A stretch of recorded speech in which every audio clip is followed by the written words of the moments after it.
Ya, oke, shalom semuanya. Kembali lagi di pelajaran agama. Kita memasuki bab terakhir, itu bab 14. Yeay, bab terakhir juga ya, setelah sekian lama. Dan bab terakhir ini kita akan belajar tentang belajar disiplin dari Alkitab. Jadi akan ada beberapa topik, disertakan beberapa tokoh dari Alkitabnya yang nanti ini pembahasan bab 14 ini sangat amat singkat dan juga sedikit saya usahakan dalam satu video ini kelas bagian A, B, C, D, E seperti itu, karena ini mengenai sekilasnya saja beberapa contoh dalam Alkitab seperti itu. Oke, sebelum lanjut kita belajar lagunya ini Jadikan Aku Indah, ada liriknya sebelah sini ya, ini liriknya. Oke, silakan Jadikan Aku Indah sambil di pause video ini. Sebab Dia ciptakan semuanya. Oke, bila sudah dicatat, mari kita belajar lagu ini ya. Sebab sujud di hadapannya. Oke, bila sudah dicatat, mari kita belajar lagu ini. Sebab ku puji. Sambil belajar, kita sambil memulai pembelajaran agama.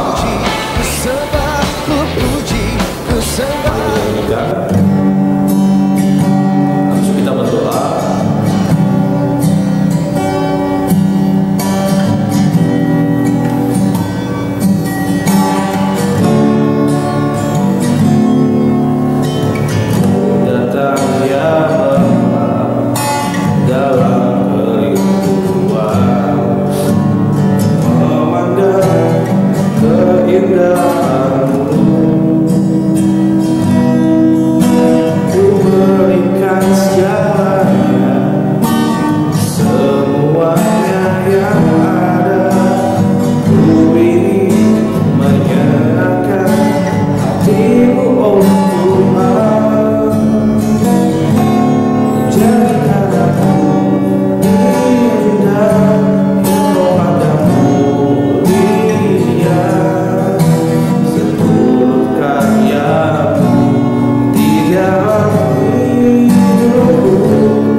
itu kita membahas di bab 13 itu tentang apa sih? Ayo kita tentang disiplin wujud ketaatan pada firman Tuhan.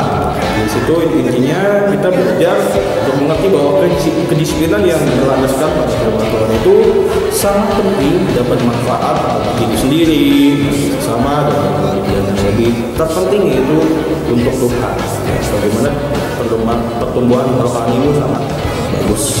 Oke, lanjut saja. Dan kita akan membahas 1, 3, 4, 5 poin penting. Yang pertama, kita akan membahas disiplin waktu. Nanti di disiplin waktu ini ada contohnya yaitu Tuhan Yesus dan Paulus. Kemudian ada di disiplin hukum yaitu Daniel, di disiplin membaca Alkitab yaitu Timotius, dan yang terakhir disiplin berdoa yaitu Hana. Nanti proyek ada akhir dari tugas bab ini adalah kalian praktek dalam video kalian rekam. Ini benar-benar lihat, benar-benar tulus. Oke, rekamnya jangan sembarangan rekam lagi ya, kayak yang sebelumnya. Jangan, ini kalian harus rapi. Posisinya itu pada saat pagi hari, terang ya pagi hari. Kalian rapi, udah mandi, cakep. Kalau bisa pakai seragam gitu. Nah, kalian sangat amat formal kayak gitu.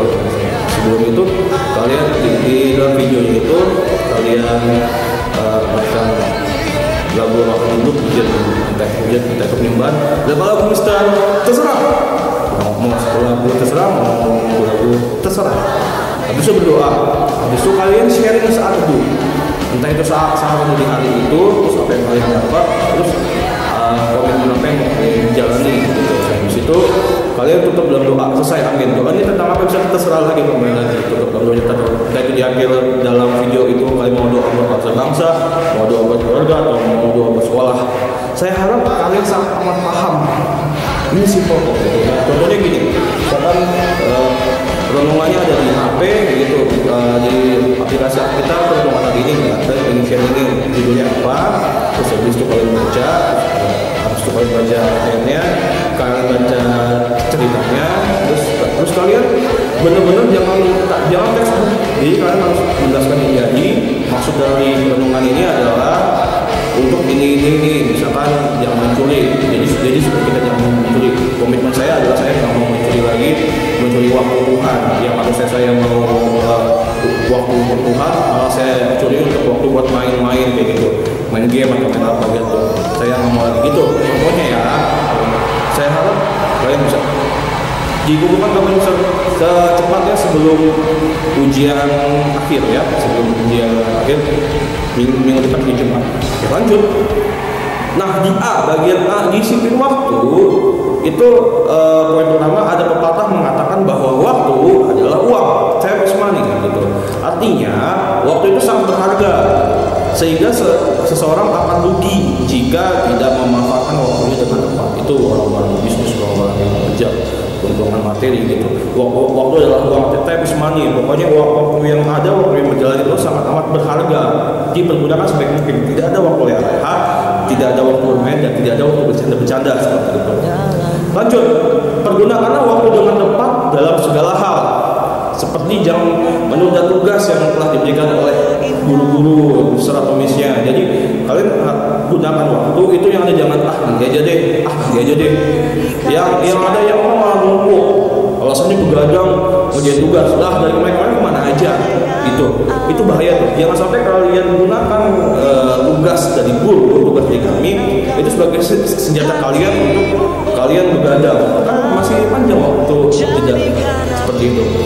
Dan yang terakhir, manfaatkan waktu belajar dengan baik karena akan membawamu pada keberhasilan. Jadi jika kau bisa memanfaatkan waktu kalian itu dalam belajar, maka pasti kalian akan sukses karena kalian menggunakannya dengan sebaik mungkin. Seperti itu, tidak rehat, tidak buang waktu, tidak santai duduk termenung-mengamun gitu. Jangan. Nah, contohnya ini salah satu contoh Alkitab yang disiplin waktu, yaitu ada Daniel yang dia selalu berdoa 3 kali sehari gitu. Dia selalu taat meskipun dalam di pembuangan Babel, dan dia selalu taat gitu. Nah, ini nanti akan kita bahas di poin B-nya di disiplin hukum. Lalu selain Daniel ada teladan Tuhan Yesus yang sangat amat disiplin waktu, yaitu Pada kesaksian Injil Matius ayat Matius 14 ayat 23, mari kita baca. Alkitab diusahakan selalu bawa Alkitab yang selalu ada Alkitab. Matius 14 ayat 23. Ya, bergenap zaman Tuhan. Dan setelah orang banyak itu disuruhnya pulang, Yesus naik ke atas bukit untuk berdoa seorang diri. Ketika hari sudah malam, dia tidur di situ. Tuhan Yesus berdoa pada malam hari. Dan di ayat Markus 1, Markus pasal 1 ayat 35.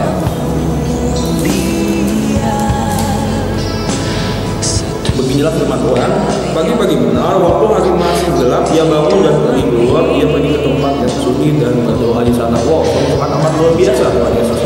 Selamat mengatakan amin, amin. Nah, ini contoh dalam Tuhan Yesus pun sudah sangat amat memberikan contoh yang jelas. Jadi pada waktu malam, setelah selesai dia beraktivitas, dia berdoa, pagi-pagi benar pun pada saat dia bangun, tadi di Markus 1 ayat 35, dia pun berdoa.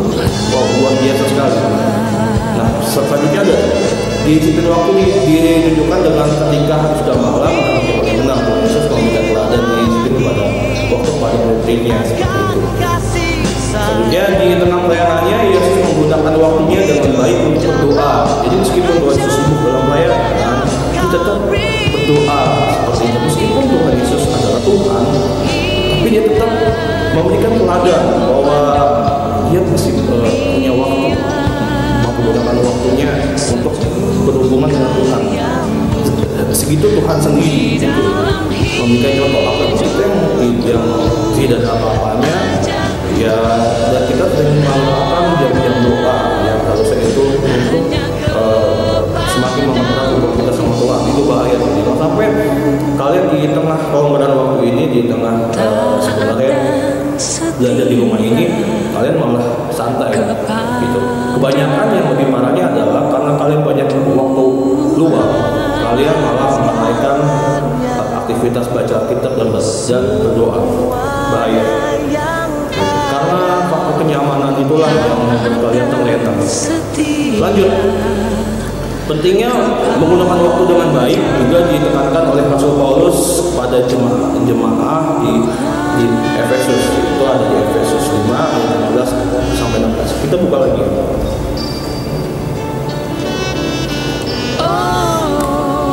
Efesus 5, Galatia, Efesus, Filipi, Kolose, ayat 15 dan sampai 16. Beginilah firman Tuhan. Kalau itu perhatikanlah dengan sesama bagaimana kamu hidup, janganlah seperti orang bebal, tapi seperti orang arif, dan pergunakanlah waktu yang ada karena hari ini adalah jahat. Sebab itu janganlah kamu bodoh, tetapi usahakanlah supaya kamu mengerti kehendak Tuhan, dan janganlah kamu mabuk oleh anggur karena anggur.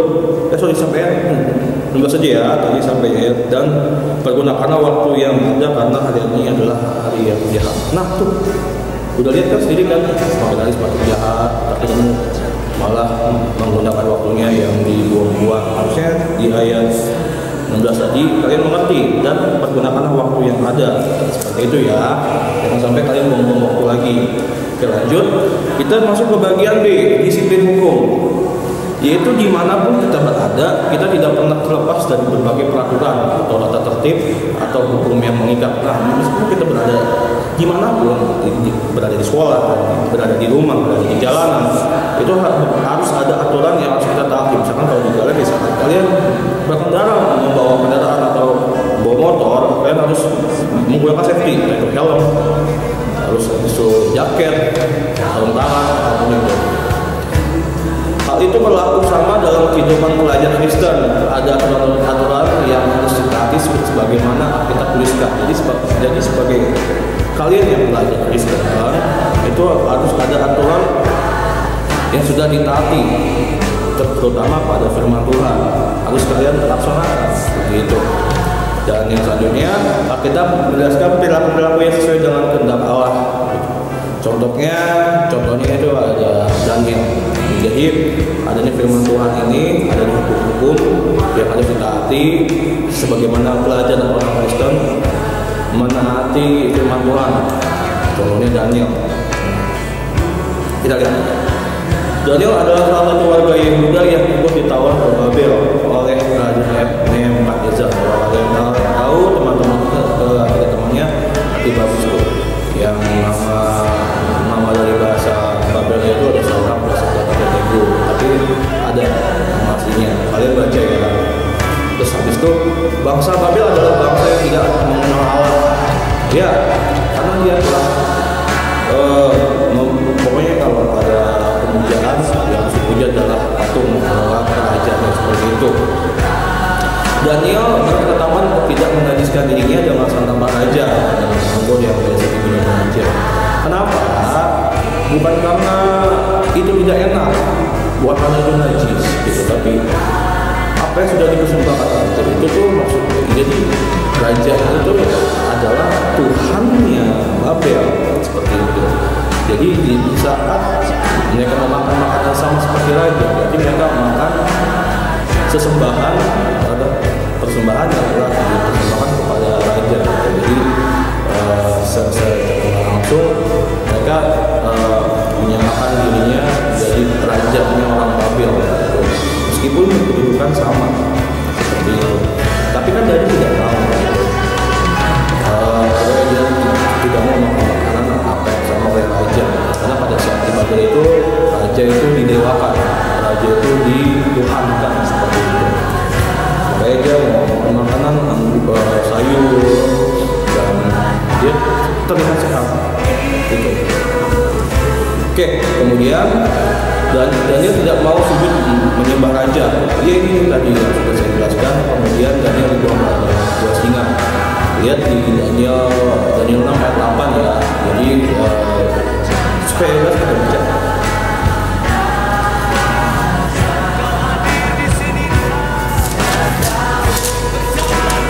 Oke, Daniel 6 ayat 8. Beginilah firman Tuhan.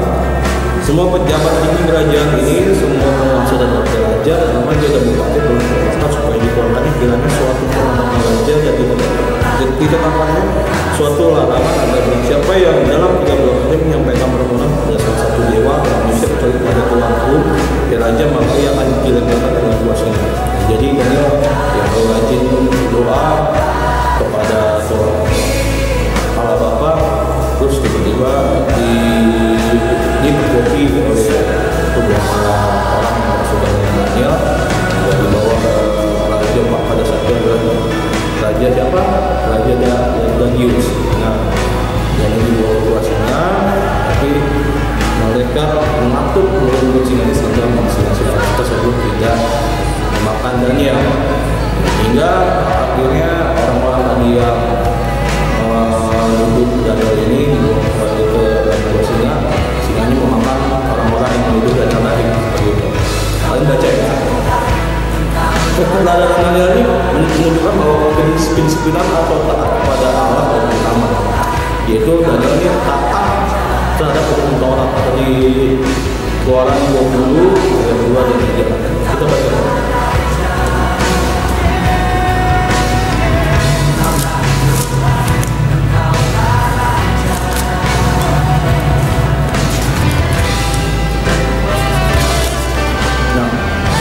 Beginilah firman Tuhan. Akulah Tuhan Allahmu yang membawa engkau keluar dari Mesir dari tempat perbuatan yang ada di hadapanku di tempatnya, yang membuat baju patung yang menyerupai apapun yang ada di langit di atas dan di bumi di bawah, atau yang ada di dalam air di bawah bumi, jangan sujud menyembah kepadanya atau beribadah kepadanya, sebab aku Tuhan Allahmu adalah Allah yang cemburu, yang membalaskan kesalahan bapa pada anaknya, pada keturunan dari yang ketiga dan yang keempat dari orang-orang yang membenci aku. Nah, ini Daniel begitu sangat amat taatnya kepada orang sehingga dia tidak mau menyembah kepada Allah lain. Gitu. Jadi berarti Keluaran 20 ayat 2, 3, 4 dan 5. Ayat 2 sampai 5. Lanjut, hukum-hukum atau perintah-perintah Allah harus ditegakkan dalam kehidupan orang beriman. Katakan amin. Bagus. C. Disiplin membaca kitab. Disiplin membaca kitab ini kita mengambil contoh yaitu Timotius. Timotius lahir dari perkawinan campuran, ibunya seorang wanita Yahudi dan bapaknya seorang Yunani. Ini ada ayatnya di Kisah Para Rasul 6 ayat 2. Sebab aku teringat akan imanmu yang tulus ikhlas, yaitu iman yang pertama-tama itu di dalam nenekmu Lois dan di dalam ibumu Yunike, dan yang aku yakin hidup juga di dalam dirimu. Seperti itu. Berarti Timotius ini karena di daerah Listra dan Ikonium tadi sudah dibacakan di Kisah Para Rasul 16 ayat 2. Kang Paulus merupakan bapak rohani Timotius. Jadi Paulus ini bapak rohaninya. Paulus memuji Timotius sebagai anak yang baik, setia, tekun dan gigih. Itu ada di Filipi 2 ayat 19 sampai 22 seperti itu. Mari kita baca.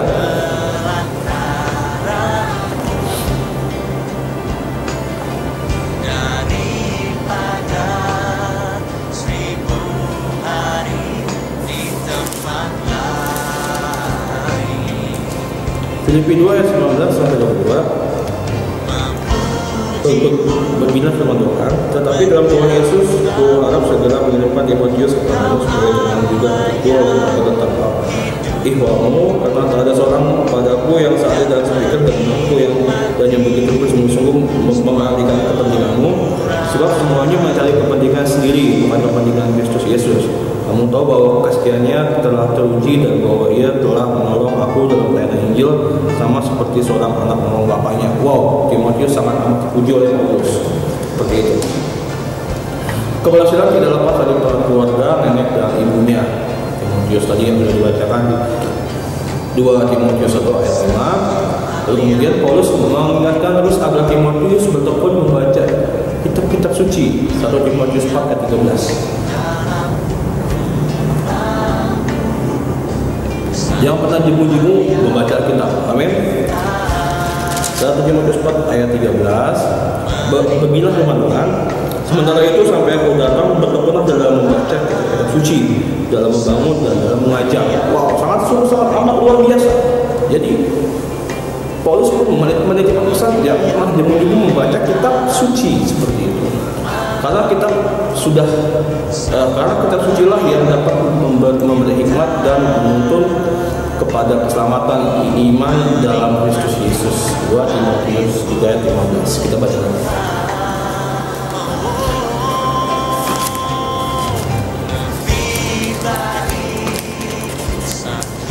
Timotius 3 ayat 16. Baginda firman Tuhan, ingatlah juga bahwa dari kecil engkau sudah mengenal kitab suci yang memberikan hikmat kepadamu dan menuntut engkau kepada keselamatan oleh iman kepada Kristus Yesus. Dari kecil memberikan hikmat ini, saat engkau terus membaca Alkitab, engkau akan diberikan hikmat. Makanya itu suatu amat luar biasa. Yang pernah jemu-jemu membaca kitab, amin. Minimal sehari satu pasal, minimal. Oke, kemudian yang D, disiplin berdoa. Ada di Roma 12 ayat 9 sampai 21, kita baca dulu ya.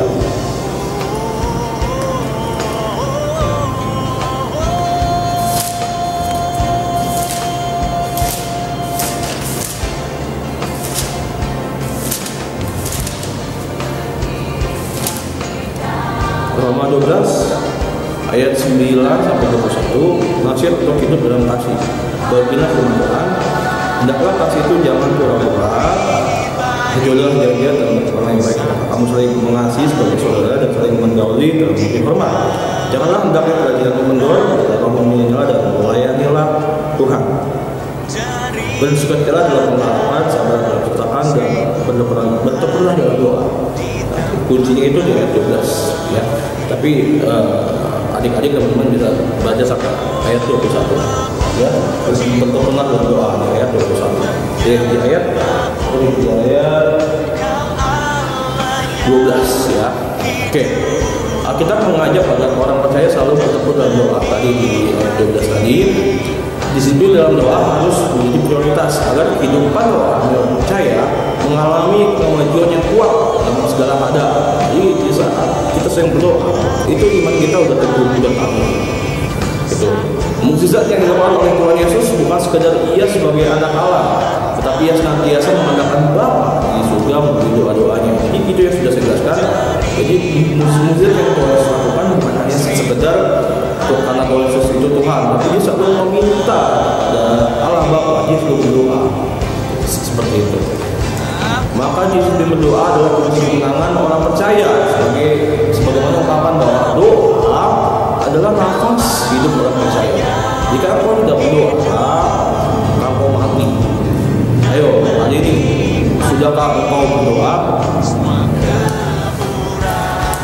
Tokohnya yang menjadi contoh dalam disiplin berdoa itu adalah Hana. Siapa yang sudah tahu Hana? Oh, saya ada beberapa yang belum tahu. Oke, mari kita simak video ini. Hana adalah istri dari Elkanah dan ibu dari Samuel. Hana sering sekali menangis bahkan tidak mau makan karena rinduannya ingin mempunyai anak gitu. Pokoknya pengen banget punya anak. Hana selalu berdoa dalam bait Allah agar Allah memberkati kandungannya. Seperti itu.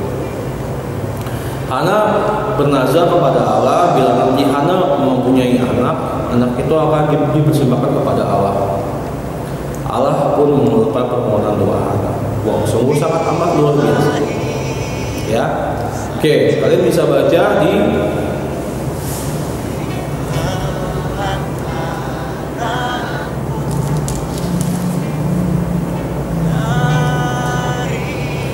kalian bisa baca di 1 Samuel ya. Dilihat ada pasal 1, pasal 2 gitu ya, lahirnya Samuel. Oke, lanjut kemudian. Nah, kita sudah di bagian pengunjung video, bagian E yaitu proyek di disiplin pribadi. Ya, tadi sudah dijelaskan di awal. Silakan kembali ke awal, lihat bagaimana penjelasan tugas videonya. Oke, cukup sekian video kali ini. Mohon maaf bila ada kekurangan dan mohon maaf bila kecepatan karena ingin mempersingkat videonya agar kuota kalian tidak cepat habis. Ya. Oke, saya sangat amat merindukan kalian. Semoga kita cepat bertemu. Kita berdoa. Tuhan Yesus yang baik, terima kasih atas karena kasih-Mu dan terima kasih telah menyertai kami Tuhan Yesus sepanjang hari setiap waktu. Tuhan, kami mau berdoa Engkau memberkati Indonesia, Engkau memberkati keluarga siswa Danbi, Engkau memberkati anak-anak Danbi, dan juga Engkau memberkati sekolah dan guru-gurunya Tuhan Yesus Danbi. Dan Tuhan, ampunilah atas setiap kami dan dosa-dosa kami Tuhan, layakanlah kami jadi hadapan-Mu. Kami berdoa dalam nama Tuhan Yesus, haleluya. Amin. Oke, cukup sekian dan terima kasih. Tuhan Yesus memberkati. Shalom.